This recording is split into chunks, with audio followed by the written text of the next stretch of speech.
आज basic intro ही रहेगा बच्चा, हो सकता है फिजिक्स, ठीक है, जो आपको किस के लिए पढ़ना है, 11th के लिए पढ़ना है, और प्लस नीट के भी करेंगे सारे क्वेश्चन कॉन्सेप्ट,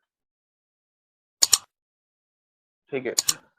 11th फिजिक्स में जो हमारे टॉपिक्स हैं, चैप्टर्स हैं, यूनिट्स हैं, टोटल यूनिट्स की अगर हम बात करें तो हम इसे 10 यूनिट्स में डिवाइड कर देते हैं, बेसिकली 10 यूनिट्स मान लो, ठीक है।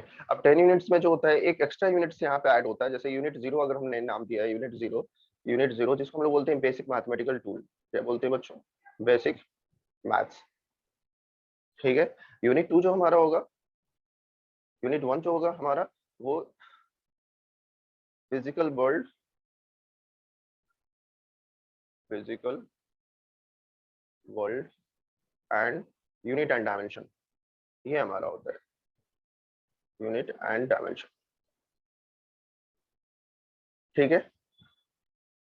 ये जो आपके होंगे ये मैं पहले लिख देता हूँ, यूनिट 2 जो होंगे बच्चे वो आपका हो जाता है motion kinematics, motion in 1D and 2D, जिसको हम लोग काइनेमैटिक्स बोलते हैं। यहाँ पे बेसिकली आपका दो चैप्टर होगा, motion in 1D, one dimension, 1D का मतलब क्या हो गया, वन डायमेंशन, ठीक है, एंड 2D, ठीक है। यूनिट थर्ड जो हमारा होगा वो होगा डायनामिक्स,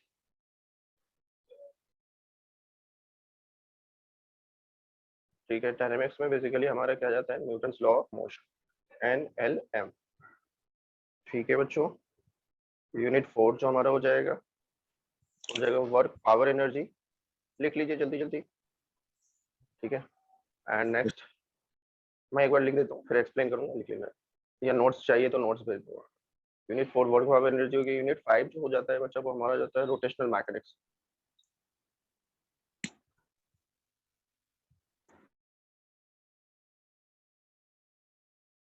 ठीक है।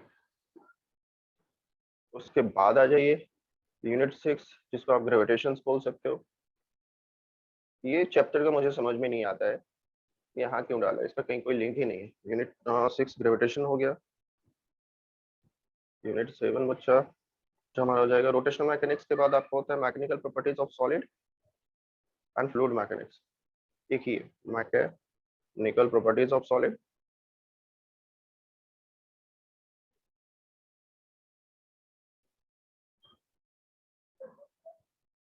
एंड FM मतलब फ्लूइड मैकेनिक्स,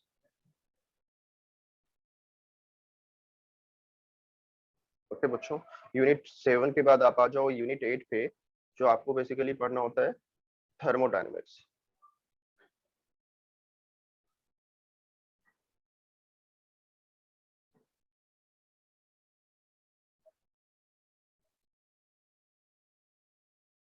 यूनिट 9 पे आ जाओ heat and heat engine, heat engine में जैसे रेफ्रिजरेटर हो गया जो आप लोग घर पे यूज करते हो, रेफ्रिजरेटर समझ रहे हो ना, यस सुना सर फ्री, क्या होता है, यस सर फ्रिज को बोलते हैं रेफ्रिजरेटर, पता है sir. Very good very good.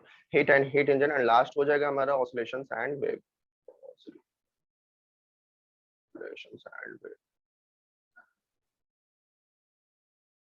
ठीक है। तो इतने यूनिट्स हमें पढ़ने हैं। अब मैं इसमें बता देता हूँ इंपॉर्टेंस हमारे लिए कैसे हैं, कैसे हमें पढ़ना है। जो हमारे टोटल यूनिट्स आपको स्क्रीन पे दिख रहे हैं बच्चा, इसमें से जो ये यूनिट्स है वो हम मिड में पढ़ेंगे। मिड मतलब पहले हम दो चैप्टर्स पढ़ने का, जिसको बेसिक मैथमेटिकल टूल, ये इसमें इंक्लूड नहीं किया है, ये आपको अभी भी यूज होना है, और 11th हो या 12th हो या कहीं भी हो, ये दोनों जगह आपको एज इट इज समझ लेना है अच्छे से, क्योंकि आपको वहां पे भी इसका यूज होना होगा जब आप 12th में जाओगे, ठीक है बच्चे। तो बेसिक मैथमेटिकल टूल बेसिकली इसके लिए नहीं है, ये समझ लो फिजिक्स के लिए ही है, जो हमें पढ़ना है फिजिक्स के लिए ही हमें पढ़ना है, जहाँ पे हमें मैथ्स के बारे में जाना है। हम आज स्टार्ट करेंगे physical world and unit and dimension. ये आपका एनसीईआरटी का दो चैप्टर है, chapter 1 and chapter 2, chapter first and second, NCERT का दो चैप्टर से। ये टोटल जो आपके आते हैं एग्जाम में, देखा जाए एग्जाम के पॉइंट ऑफ व्यू से, मतलब फ्री फंड के मार्क्स आते हैं इसमें। फ्री फंड के इसलिए मैंने बोला क्योंकि ये आसान चैप्टर होता है, और कंपलसरी है, चाहे वो आपका एकेडमिक हो या नीट हो या जेई हो, उसमें आना एक या दो क्वेश्चन आना होते हैं। दो क्वेश्चन का मतलब 4 टू 8 या 12 मार्क्स। तो ये मान लीजिए 8 से 12 मार्क्स आपका नीट में कैरी करता है। बाकी स्कूल पे डिपेंड करता है कि स्कूल कौन सा चैप्टर्स दे रहा है, बहुत सारे चैप्टर्स हटा देते हैं। 8 टू 12 मार्क्स मतलब आपका नीट के लिए। ठीक है। काइनेमेटिक्स, काइनेमेटिक्स समझ लो बैकबोन माना जाता है फिजिक्स का। अगर ये आपने अच्छे से पढ़ लिया, बाकी आगे के जो भी डायनेमिक्स होंगे, काइनेमेटिक्स होंगे, वो आपको अच्छे से समझ में आएंगे। तो ये आपके लिए इंपॉर्टेंट होगा एकेडमिक के पॉइंट ऑफ व्यू से, बैकबोन ऑफ व्यू से। एनएलएम आपको अच्छे से सीखना होगा। ये आपका जो चैप्टर्स आ जाता है बच्चा एनसीईआरटी का, वो चैप्टर 3 एंड 4 होता है। 3 एंड 4 एनसीईआरटी का चैप्टर 3 एंड 4 आता है। डायनेमिक्स जो होता है वो चैप्टर 5 होता है। ये जो हमारा एनसीईआरटी का है वो चैप्टर 6 हो जाता है। ठीक है। डायनेमिक्स का ये यहाँ से स्टार्ट होता है न्यूटन्स लॉ ऑफ मोशन से। ठीक है। और ये डब्ल्यू पी का मतलब क्या है बच्चों, वर्क, पावर एंड एनर्जी। तो ये चैप्टर हमारा 6 होता है। नोट डाउन कर लो इतना जल्दी से स्क्रीन पे अपने कॉपी में, नोटबुक में। Okay sir. हो गया? या स्क्रीनशॉट ले लो, जिनसे नहीं हुआ स्क्रीनशॉट ले लीजिए, do it fast. Sir 2 minute sir.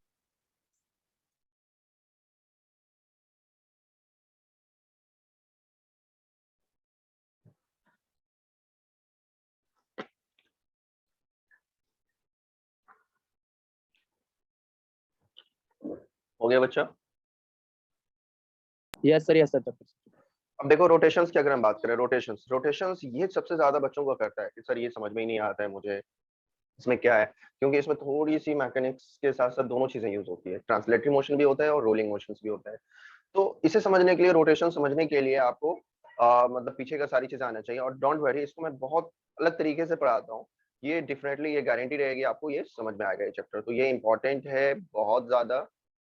इस पूरे पूरे के 11th के फिजिक्स में जो सबसे ज्यादा बच्चों को नहीं आने वाले चैप्टर्स होते हैं, सबसे ज्यादा डर लगने वाले जो चैप्टर्स होते हैं, वो रोटेशंस होता है। एक और चीज ध्यान रखना, जो आपने 10th में पढ़ा है ना बच्चे लोग, वो आपको सारा कॉन्सेप्ट उसी का एक्सप्लेनेशन 12th में मिलेगा। जो आपने 9th में पढ़ा था उसको अच्छे से यहाँ पे हम लोग पढ़ रहे होंगे। देखा आपने ग्रेविटेशन 9th में पढ़ा होगा, कुछ ऐसे ऐसे चैप्टर्स मिल रहे होंगे, हीट रूट के बारे में आपने 9th यस में पढ़ा होगा। तो पूरा का पूरा 9th as it is 11th होता है, बट उसको अच्छे से लिबरेट करके पढ़ना होता है, उसको एक्सप्लेन करना होता है। उसके जो आपने फॉर्मूला पढ़ा था कि ग्रेविटेशन फोर्स होता है, यहाँ उसे ऑब्टेन करना होता है, ड्राइव करना होता है। तो ये सारी चीजें यहाँ पे आपको मिलनी है। ग्रेविटेशन चैप्टर्स की अगर हम बात करें बच्चों, तो ग्रेविटेशन चैप्टर्स मुझे ये लॉजिक समझ में नहीं आता है कि इसका क्या है, मतलब ये इंडिपेंडेंट है। ये इंडिपेंडेंट है, किसी और चैप्टर से कोई लिंक ही नहीं है इसका। पीछे का लिंक है, पीछे का लिंक मैंने पहले ही बोला कि ये अगर आपको ये पूरा इंडिपेंडेंट है, बट काइनेमेटिक्स समझ में आएगा तो डायनेमिक्स आएगा। और काइनेमेटिक्स और डायनेमिक्स अगर आपको समझ में आ रहा है तो आपको वर्क एनर्जी थ्योरम अच्छे से अप्लाई हो पाएगा। तो यहाँ पे ये सारे चैप्टर एक दूसरे से लिंक अप है। बट ये चैप्टर्स उसके बाद फिर रोटेशन सबको समझ में आएगा, बट ये चैप्टर इंडिपेंडेंट है। इसका लिंक जो है वो 12 की फिजिक्स से है। तो अभी आपके लास्ट 2 इयर्स 3 इयर्स पहले क्या हुआ था ना, सीबीएसई ने डिसाइड किया कि ग्रेविटेशन चैप्टर को 12th में डाल दिया जाए, और वहां से कुछ किसी एक चैप्टर्स को उठा के यहाँ डाल दिया जाए। तो इन्होंने ग्रेविटेशन को उठा के कहाँ डाल दिया था, 12th के सिलेबस में। और वहां से उन्होंने उठा के क्या ले आए थे, रे ऑप्टिक्स को। ठीक है। दो तरह के ऑप्टिक्स वहां पे, रे और वेव। बट नेक्स्ट ईयर फिर उन्होंने चेंज कर दिया। रीजन क्या है कि बच्चे कंफ्यूज थे और टीचर्स भी कंफ्यूज थे, पूरे साल कंफ्यूज रहे। जिन्होंने 11th में पढ़ लिया था फिर वो 12th में जाके सोच रहे थे पढ़ना है नहीं पढ़ना है क्या है। तो यहाँ पे हमें समझ में आ गया कि ग्रेविटेशन हमें पढ़ना है और बिल्कुल ये इंडिपेंडेंट है। उसके बाद अगर हम बात करें मैकेनिकल प्रॉपर्टीज ऑफ सॉलिड की और फ्लूइड मैकेनिक्स की, ये आपका चैप्टर जो हो जाता है 6 हो जाता है। आई थिंक चैप्टर 6 यहाँ पे हो गया, ये चैप्टर हमारा 7 हो जाएगा। ये ग्रेविटेशन जो होता है ये हमारा चैप्टर 7 होता है, और ये आपका चैप्टर 8 हो जाएगा, लास्ट चैप्टर। तो ये यहाँ तक जो हमारा है ना, यहाँ तक आपका first part of book complete हो जाता है। यहाँ से चैप्टर्स हमारा स्टार्ट होगा, दो चैप्टर स्टार्ट होते हैं, मैकेनिकल प्रॉपर्टीज ऑफ सॉलिड और फ्लूइड मैकेनिक्स। ये एनसीईआरटी के आपके दो चैप्टर हैं, chapter 8 and 9। Wait a moment, just आ रहा हूँ।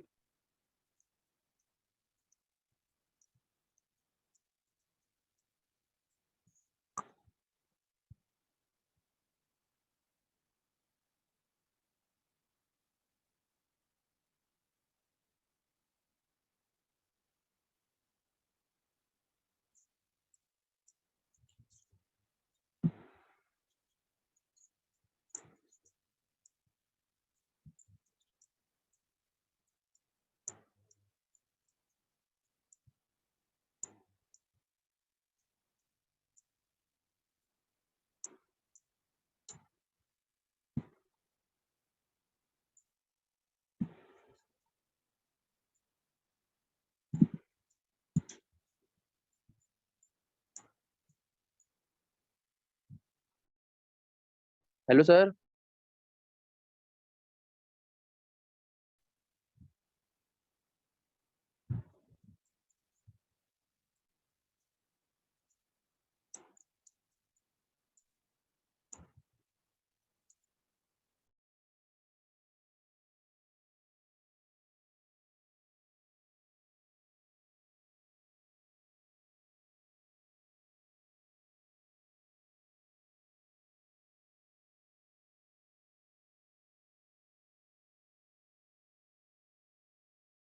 बताएं। जी बताएं। जी बताइए। Hello sir. जी बोले। हेलो सर, ये आई ऑब्लिक डी का मतलब क्या है? किसका? सर ग्रेविटेशन के आगे आपने लिखा है ना आई ऑब्लिक डी, इंडिपेंडेंट। इसका मतलब हाँ क्या है? इंडिपेंडेंट, इंडिपेंडेंट बच्चा, इंडिपेंडेंट चैप्टर है ये। ठीक है, ये चैप्टर इंडिपेंडेंट है, किसी और चैप्टर से डिपेंड ओके नहीं सर, कर। ओके। तो ओके चैप्टर सर। 7 यहाँ तक हमारा फर्स्ट बुक कंप्लीट होता है, फर्स्ट बुक हमारा ये कंप्लीट हो जाता है चैप्टर 7 तक। एंड देन जो हमारा सेकंड बुक वो यहाँ से स्टार्ट होता है, मैकेनिकल प्रॉपर्टीज। ये तो आसान चैप्टर होता है, मैकेनिकल प्रॉपर्टीज, सॉलिड कैसा है, क्या प्रॉपर्टीज होती है, उस पर फोर्स लगाते हैं, उसको वीट करते हैं तो वो बड़ा होगा, डक्टाइल हो जाता है, मेलेबल होता है, थिन सीट और थिन वायर। तो वो बेसिकली हम सॉलिड की प्रॉपर्टीज पढ़ेंगे। फिर हम पढ़ेंगे फ्लूइड मैकेनिक्स, जो हमने मैकेनिक्स पढ़ा है ना, अब हम देखेंगे कि फ्लूइड में जिसमें लिक्विड और गैस है, उसमें क्या वो जो हमने न्यूटन्स लॉ ऑफ मोशंस पढ़ा है, क्या वो यहाँ पे एप्लीकेबल है, जो हमने पीछे कॉन्सेप्ट सीखा है क्या वो यहाँ पे एप्लीकेबल है, नहीं है तो यहाँ पे कौन कौन साइंटिस्ट आए थे, जैसे आपने सुना होगा कि कौन कौन से बताओ, बर्नौलीज थ्योरम के बारे में सुना होगा, आर्किमिडीज प्रिंसिपल के बारे में सुना होगा, बायंसी फोर्स के बारे में सुना होगा। तो एक नए यस सर, तरह का यस सर। फोर्स आता है, तो वो कहाँ से आ रहा है, कैसे आ रहा है, कि साइंटिस्ट ने बताया और हम कैसे अप्लाई करेंगे। तो यहाँ पे बेसिकली फ्लूइड में अलग दुनिया हो जाती है, फिर अलग दुनिया में हम लोग इंटर करते हैं, उसमें अलग चीजों के बारे में जान रहे होते हैं, सीख रहे होते हैं, समझ रहे होते हैं। तो ये हमारा पूरा का पूरा चैप्टर 8 और 9 रहेगा। फ्लूइड मैकेनिक्स जो है वो बड़ा चैप्टर है और इंटरेस्टिंग चैप्टर है, काफी कुछ मजा आने वाला है, सरफेस टेंशन के बारे में, विस्कोसिटी के बारे में, ये सही रहेगा। फिर आपकी अलग एक दुनिया आती है, that is known as the thermodynamics, जो आपको थोड़ा थोड़ा कोरिलेटेड करेगी फिजिक्स केमिस्ट्री से, जब आप केमिस्ट्री 11 का पढ़ोगे कि सिस्टम क्या होता है, ओपन सिस्टम क्या होता है, क्लोज सिस्टम क्या होता है, कैसे सिस्टम को डिफाइन करते हैं, हीट क्या होता है, थर्मामीटर कैसे काम करता है। तो ये पूरा का पूरा आपको जो है ना वो रिलेटेड मिलेगा, मजा आएगा इस चैप्टर में पढ़ने में। चैप्टर नंबर आपका 10, ये 10 रहना है। और ये 10 और 11 रहना है, इसमें केटीजी भी आ जाता है, काइनेटिक थ्योरी ऑफ गैसेस। ठीक है, मैं यहाँ पे लिख नहीं रहा हूँ, थर्मोडायनेमिक्स प्लस केटीजी, केएफजी नहीं लिखना, केटीजी लिख देना, बच्चे को मैं केटीजी लिखाता हूँ वो केएफजी लिख के आ जाता है, केएफजी अभी आया नहीं है ना। तो KTG, kinetic theory of gases, ये हमारा चैप्टर्स कौन सा है, चैप्टर 10 और 11 में आ जाता है। ठीक है, और ये हमारे इसके दो चैप्टर्स होते हैं। ठीक है, ये चैप्टर आपका 12 एंड 13 में हो जाता है, 12 चैप्टर हो जाता है, 12 एंड 13 हो जाता है। और आई थिंक ये 13, 14 एंड 15 चैप्टर्स होते हैं, लास्ट चैप्टर 14 एंड 15। तो कहने का मतलब ये पूरा आपका इस तरह से सिलेबस डिवाइड हो गया है कि आपको ये पढ़ना है, ये पढ़ना। तो ये एक अलग दुनिया है थर्मोडायनेमिक्स की। हीट और थर्मोडायनेमिक्स ये दोनों एक दूसरे से लिंकअप होंगे। जब आपको हीट और केटीजी अच्छे से आएगा तो हीट के बारे में और हीट इंजन, उसके जो इक्विपमेंट हैं कैसे काम करते हैं वो समझ में आना है। और ये फिर अलग दुनिया है, इसमें हम साउंड के बारे में पढ़ते हैं, ऑसिलेशंस के बारे में पढ़ते हैं, लाइट के बारे में पढ़ते हैं थोड़ा बहुत, किस तरह के वेव होते हैं, कैसे प्रोपोगेट करते हैं। तो ये पूरा का पूरा आपका सिलेबस सामने मैंने रख दिया है। तो आपको किसी को कोई डाउट हो, कुछ समझना हो तो पूछ लें दोबारा जल्दी से।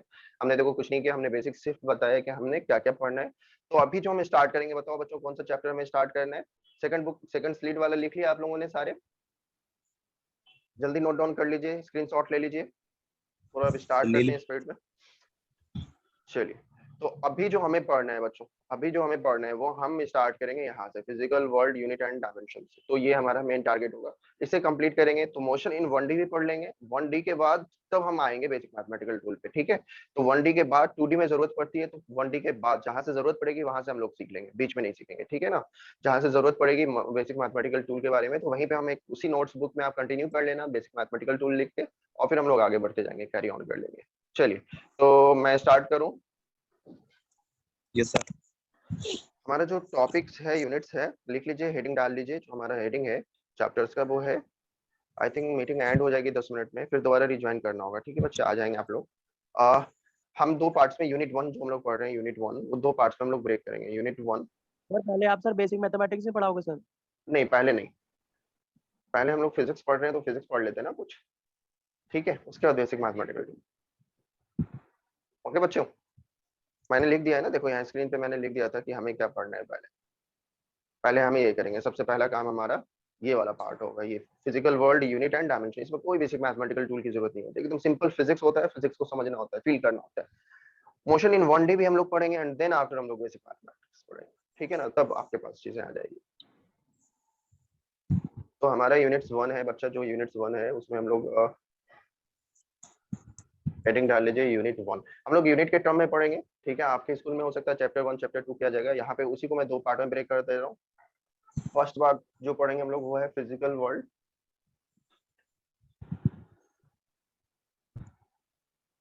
ठीक है। एनसीईआरटी का बुक 1 है, बहुत जगह नहीं पढ़ाया जाता है, ये शॉर्ट में निकाल दिया जाता है। दूसरा होता है unit and dimension, measurement and unit and dimension. Measurement के बारे में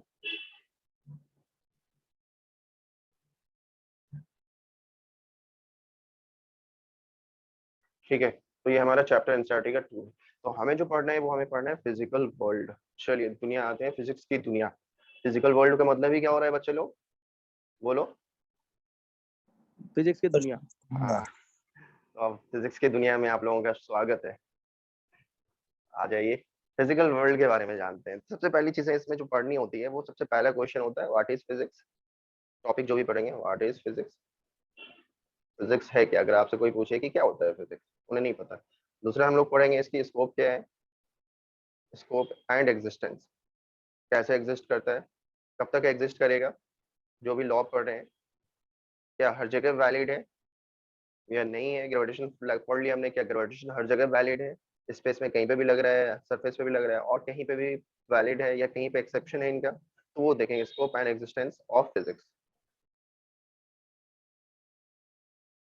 ठीक है। एंड देन फिर हम लोग पढ़ेंगे टेक्नोलॉजी एंड सोसाइटी, मतलब टेक्नोलॉजी और साइंस में क्या relation, science and technology, science and society, ठीक है। एंड देन फिर पढ़ेंगे जो इंपॉर्टेंट है जिससे नीट के भी क्वेश्चंस आ जाते हैं, फंडामेंटल फोर्स, फंडामेंटल फोर्स। तो ये 4 पार्ट में 4 मेन टॉपिक है जिसको आपको पढ़ना है। ओके बच्चे लोग, देखो जब मैं बोलूँ ना समझाऊं तो आपको सुनना है। स्क्रीन पे फिर सारी चीजें हैं, बोलोगे तो पीडीएफ इसका बन जाता है, जेपीजी फाइल बन जाता है, सारी चीजें हो जाती है। और मैं आपको एक लिंक भी दूंगा जहाँ पे आप जाके दोबारा इस लेक्चर को रिकॉल कर लोगे। तो डरना नहीं है, समझना ज्यादा है, सबसे ज्यादा इंपॉर्टेंट है कि फील करके चलना है कि हाँ हम कुछ पढ़ रहे हैं। रट्टा बिल्कुल नहीं मारना है। किसी को कोई डाउट आए कि क्यों कैसे कहाँ से आ रहा है, बिल्कुल पूछो बिना हेजिटेशन के, ठीक है बच्चे लोग। तो देखो फिजिकल वर्ल्ड में सबसे पहला क्वेश्चन हमारे पास आता है व्हाट इज फिजिक्स, क्या है फिजिक्स बताइए। अगर हम सबसे पहला क्वेश्चन देखें तो यही है हमारे पास कि व्हाट इज फिजिक्स, क्या है फिजिक्स बताओ, तो ये सर बताएगा। नेचर के लॉ लगते हैं सर। नेचर्स के, सर नेचर में जो सर लॉ लगते हैं सर उनको कहते हैं सर। सर जैसे कि Physics is sir the study of nature and laws and manifestation in a different situation of law yes in sir. different situations. Natures में जो लॉ लगते हैं, क्यों लगते हैं लॉ। सर जैसे कि सर मैंने कोई एप्पल खाएगा सर ऊपर, तो सर वो नीचे आ हम्म, ग्रेविटी का वो लग रहा है लॉ। तो ऐसे सर इसमें फिजिक्स यूज हो रही है। गुड, सही बोला आपने। और सर हमने मेरा जो पेन रखा है सर वो उस पे प्लॉट क्यों मतलब नीचे क्यों नहीं आ रहा सर, यस क्योंकि सर, यस। वो ट्रिपल फोर्स लगा रही है। हाँ वो तो यस वो सर। भी physics में आ गुड गया। Good very good. तो सही, आप लोग सही जा रहे हो। फिजिक्स जो है वो बेसिकली कुछ ऐसा नहीं है, रॉकेट साइंस है, साइंस का ही पार्ट है, रॉकेट साइंस नहीं है। मतलब आपको सिंपल ये समझना है कि फिजिक्स एक ब्रांच है जो डील करता है नेचर को और नेचुरल फिनोमिना को, ठीक है।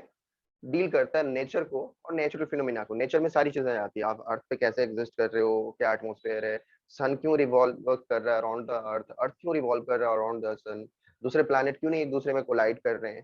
तो जो नेचर है, जो भी चीजें हैं, जितने भी साइंटिस्ट ने लॉ डिफाइन किया उन्होंने नेचर से डिफाइन किया। उनके सर पे एप्पल गिरा, एप्पल गिरा सर पे गिरा या बाहर गिरा पता नहीं, बट एप्पल गिरा, और एप्पल गिरने के बाद एक नेचुरल फिनोमिना हुआ, एक इवेंट हुई।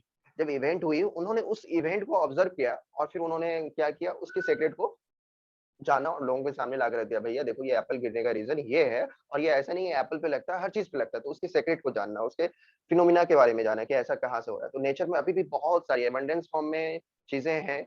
अभी भी हम बहुत कुछ नहीं जानते हैं, इतना साइंस डेवलप हो गया तो भी अभी तो हम हाइड्रोजन बम, न्यूक्लियर बम, इसी सब पे पहुंच पाए। बहुत कुछ है, न्यूक्लियर फिजिक्स अलग है, क्वांटम फिजिक्स ही अलग है, थ्योरी ऑफ रिलेटिविटी अलग है कि इंसान जब स्पीड ऑफ लाइट से चलेगा तो वो ट्रेवल कर सकता है, टाइम को ट्रेवल कर सकता है। मतलब आपको अगर मैं एक ट्रेन पे बैठा दूं, बुलेट ट्रेन, और उसको मैं बोलूँ कि अर्थ के 10 राउंड लगाओ और उसकी स्पीड स्पीड ऑफ लाइट के इक्वल दे दूं, और आपका फ्रेंड है या आपका भाई है जो आपके सेम एज का है, वो आपका वेट कर रहा है, आप जब राउंड लगा के आओगे आपको लगेगा 10 मिनट लग रहा है, बट आपके भाई के लिए हो सकता है वो 10 ईयर्स हो जाए। तो ये चीजें होती है, ये फिजिक्स है, मतलब कि ऐसा है पॉसिबल, लेकिन अब तक ऐसा चीजें हम लोग नहीं अचीव कर पाए। तो फिजिक्स जो है सिंपल वर्ड में लिख लीजिए, physics is a branch of science. लिखिए, सारे बच्चे कॉपी में लिख लें या मैं लिख दूं? लिखने की जरूरत तो नहीं है ना, लिख लोगे ना सब? सुनाई दे रहा है ना सही से? यस सर, लिख लेंगे। हाँ लिखो, physics is a branch of science which deals nature and natural phenomena. Sir धीरे बोलो थोड़ा। अच्छा, physics is a branch of science, physics is a branch of science which deals nature and natural phenomena to better, which deals nature and natural phenomena to better understanding of the universe, to better understanding of the universe। Okay बच्चे, example में वही लिख लो जो मैंने बोला है आपको। क्या कि आपने जो बोला है एप्पल गिर रहा है वो डाल सकते हो, लिख लीजिए एग्जाम्पल में। ये लैंग्वेज लिखने के बाद to better understanding of the universe, example में लिख लीजिए falling of apple, rainbow formation, ये सारा क्या है? फिजिक्स है।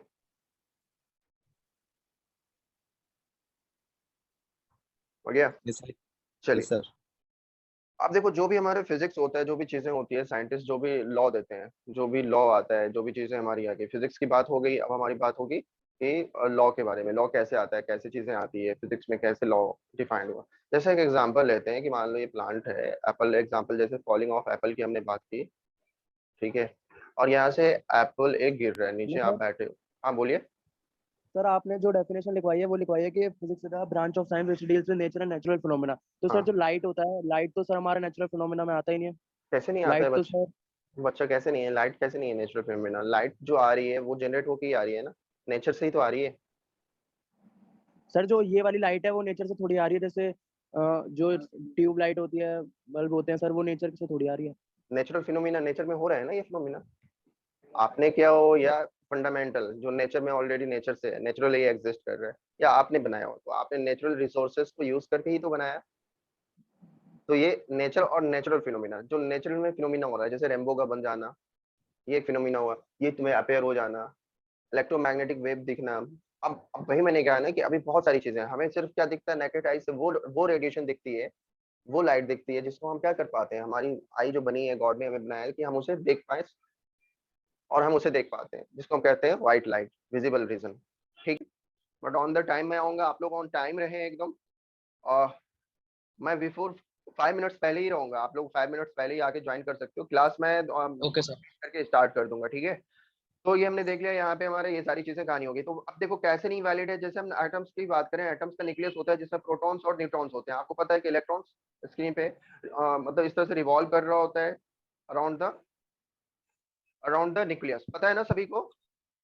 बोलो, पता है ना? यस सर पता देखो बच्चा, सर। आप लोग को ये पढ़ाया गया है कि इलेक्ट्रॉन्स इस तरह से सर्कुलर ऑर्बिट में जाता है, बट इलेक्ट्रॉन्स जो होता है वो डाउन होता है, बोलता है कि भैया मुझे पकड़ना मुश्किल ही नहीं, नामुमकिन है, कोई इलेक्ट्रॉन्स को नहीं पकड़ पाता, वेव के फॉर्म में चलते हैं। और इसी पे हाइजेनबर्ग की एक अनसर्टेनिटी प्रिंसिपल आएगी जो आप लोग केमिस्ट्री में पढ़ोगे। हाइजेनबर्ग ने ये कहा था कि इलेक्ट्रॉन्स को पकड़ना मुश्किल ही नहीं, नामुमकिन है। एग्जैक्ट पोजिशन और एग्जैक्ट लोकेशन हम हाइड्रोजन का ट्रेस नहीं कर सकते। It is impossible to calculate exact velocity या एग्जैक्ट मोमेंटम के टर्म में बोला उन्होंने। मोमेंटम, मोमेंटम मतलब मास इनटू वेलोसिटी, वेलोसिटी ही बेसिकली है। And exact location H we can't able to calculate it, और वो अभी तक वैलिड है। कहने का मतलब ये है कि इलेक्ट्रॉन्स इतनी फास्ट स्पीड में मूव कर रहा होता है, इलेक्ट्रॉन्स इतनी फास्ट स्पीड में मूव कर रहा होता है, यू कांट इमेजिन कि आप उसको अगर रिट्रेस करने जाओगे इलेक्ट्रॉन्स को, जो स्पीड आपको मिलेगी वो कहीं पे कुछ और मिलेगी, कहीं पे कुछ और मिलेगी, क्योंकि ये सर्कुलर ऑर्बिट में ऐसे नहीं चलता है, ये इस तरह से चलता है। Higher energy, lower energy, energy level पे ये जंप कर रहा होता है, घूम रहा होता है। एनर्जी इसको बाहर से मिल रही है, एनर्जी रिलीज भी कर रहा है, मिल भी रही है, जिसकी वजह से ये घूम रहा है, और ये जिगजैग पाथ में घूमता है। ठीक है, मतलब इस तरह का पाथ होता है उसका। और जब आप उसे पकड़ने जाओगे, जिस पॉइंट पे आप पकड़ोगे, तो उसकी जो स्पीड कैलकुलेट करोगे वो कहीं और की स्पीड मिलेगी। अगर आपने लोकेशन कैलकुलेट कर लिया तो स्पीड उस पॉइंट की आप कैलकुलेट नहीं कर सकते हो, और अगर स्पीड कैलकुलेट कर रहे हो तो उस पॉइंट कहाँ पे उतनी स्पीड है ये कैलकुलेट करना इम्पॉसिबल हो जाता है। तो इसलिए कहा जाता है कि इलेक्ट्रॉन्स इस पाथ पे घूम रहे हैं। अब हम बात करते हैं न्यूक्लियस के अंदर, जहाँ पे प्रोटॉन्स और न्यूट्रॉन्स दोनों है। अब बताओ, प्रोटॉन्स का मास है, न्यूट्रॉन्स का मास है, तो इनके बीच में भी ग्रेविटेशनल फोर्स लगना चाहिए या नहीं? बोलिए सभी लोग। लगना चाहिए ना। ग्रेविटेशनल फोर्स कहाँ पे यस सर, लगता यस है, सर, जहाँ पे लेकिन तो मास है वहां पे ग्रेविटेशनल फोर्स लगेगा। अगर हम न्यूक्लियस के अंदर में गए बच्चा, तो वहां पे भी तो मास है, पार्टिकल्स हैं, बट वहां पे ग्रेविटेशनल फोर्स नहीं लगता है, वहां पे एक अलग टाइप का फोर्स आ जाता है। That is known as the strong nuclear force, उसको हम न्यूक्लियर फोर्स बोलते हैं। न्यूक्लियर बम जो बनता है, हाइड्रोजन बम बनता है, वो इसी फोर्स, ये पता चला कि अंदर में बहुत स्ट्रॉन्ग बाइंडिंग फोर्स है, एक फोर्स है जो उसको बाइंड करके रखा है, उसको ब्रेक करते हैं और उसको ब्रेक करने से एनर्जी रिलीज होती है। ठीक है, तो ये सारी चीजें थोड़ी थोड़ी कहानी आपको समझाई। अब देखो ये चीजें यहाँ पे आपको समझ में आ गया।